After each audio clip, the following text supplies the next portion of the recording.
গাছের বয়স মাত্র 6 মাস। 6 মাস বোধহয় 4-5 দিন হবে। এটা লোরাস। এত ধরছে? আল্লাহ ভরসা, চিন্তাই করা যায় না। এক থোকায় তো আপনার 1 কেজির উপরে হবে। আচ্ছা এইটা কি ভাই? এটা ওই একটা গাছেই, ওই একটা গাছেই আমার লোরাস। আঙ্গুর নিয়ে কতদিন থেকে আপনি কাজ করতেছেন? আঙ্গুর নিয়ে থেকে আমি প্রায় 3 বছর থেকে কাজ করি। তবে এবার একটু কমার্শিয়ালি বা একটু ভালোভাবে করার চিন্তা ভাবনা করতেছিলাম, যে একটু ভালোভাবে করি, তাহলে পরিবারের চাহিদাটাও পূরণ হবে এবং আত্মীয় স্বজনের চাহিদাটাও পূরণ করতে পারবো। আর আঙ্গুর সম্পর্কে যে মানুষের ধারণাগুলো, নেগেটিভ ধারণা, বিশেষ করে আমাদের উত্তরবঙ্গে যে আঙ্গুর টক হয়, আশা করি এই ধারণাটা এবার পরিবর্তন হবে। অন্তত এগুলো রোপণ করতে হয় কোন সময়? রোপণ এখন উপযুক্ত সময়।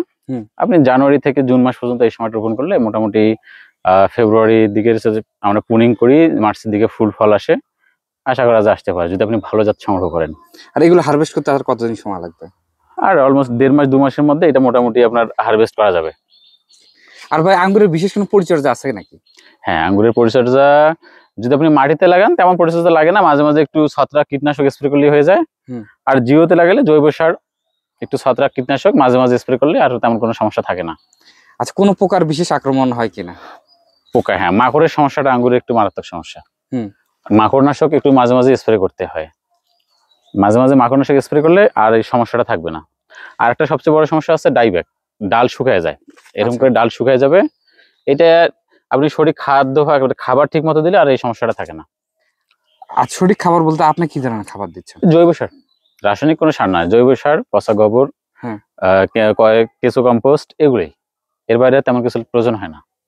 আচ্ছা, এবার যেরকম আসছে ভাই, এই গাছগুলোর বয়স আপনি বললেন কোনটা কি বলবো, যেমন এই গাছগুলোর বয়স সাধারণত 10 মাসের মতো, এটা 6.5 মাসের মতো, ওগুলো 10 মাসের মতো।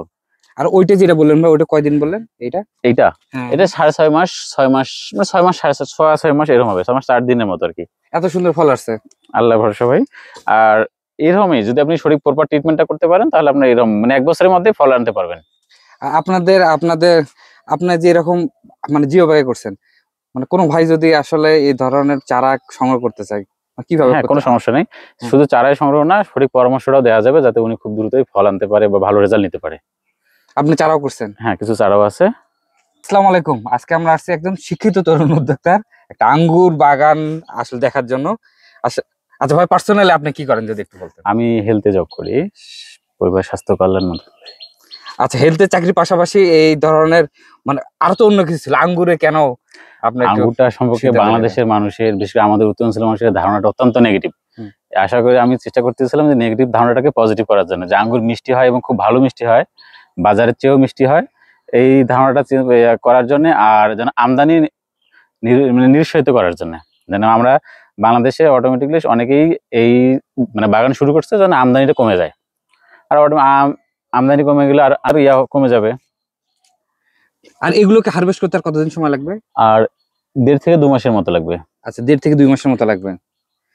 আচ্ছা, গতবার কেমন পাইছিলেন ভাই? গতবার তুলনামূলক কম ছিল, এবার আলহামদুলিল্লাহ অনেক ভালো আছে। আলহামদুলিল্লাহ অনেক ভালো আছেন। আচ্ছা, আপনার নাম, ঠিকানা এবং ফোন নাম্বার শেয়ার করেন। কেউ যদি আপনার বাগান ভিজিট করতে চায় বা আপনি যদি চারাও করছেন, আসলে কেউ যদি আপনার কাছে চারাও নিতে চায় সেটাও পারবে। আমার নাম হলো হাসান, এই ঠিকানাটা হচ্ছে পায়রাবন্দ, মিঠাপুকুর, রংপুর।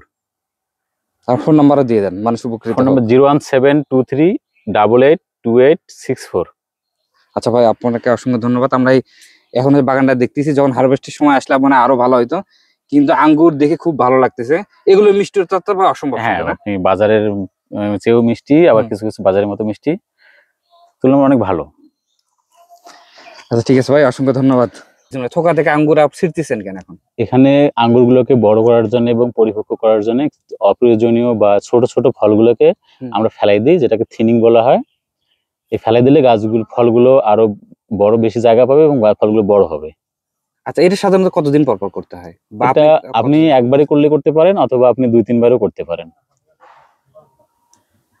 প্রাথমিক অবস্থা আপনি 3-4 ফিট ফাঁকা ফাঁকা করে মাটিতে যদি লাগাইতে চান, 3-4 ফিট ফাঁকা ফাঁকা করে লাগালেই হবে। তবে সবচেয়ে বড় কথা হলো ভালো জাত সংগ্রহ করতে হবে। উঁচু জায়গা নির্বাচন করলে আর তেমন কোনো সমস্যা হবে না, যেখানে পর্যাপ্ত রোদ থাকে। আচ্ছা, এটাতে রোদ প্রয়োজন? হ্যাঁ, প্রচুর রোদ প্রয়োজন। আপনার অন্তত 8 ঘন্টা রোদ লাগবেই, তাহলে আপনি ভালো ফলন পেতে পারেন। আপনি যে 3 বছর থেকে আপনি পরীক্ষামূলক করতেছেন, কোন জাতটাকে আপনি মানে বিশেষ মনে করতেছেন? আমাদের বাংলাদেশে তো এখন অনেক জাতেই খুব ভালো রেজাল্ট দিচ্ছে। বাইকুনুর আছে, green long, academic, fantasy, prestige, পিজুটুলা, বিয়াঙ্কো, এবং অনেক জাতেই আছে যে খুব ভালো রেজাল্ট করতেছে। আপনাকে সঠিক জাতটা সংগ্রহ করতে পারলেই আপনি ভালো রেজাল্ট পাবেন।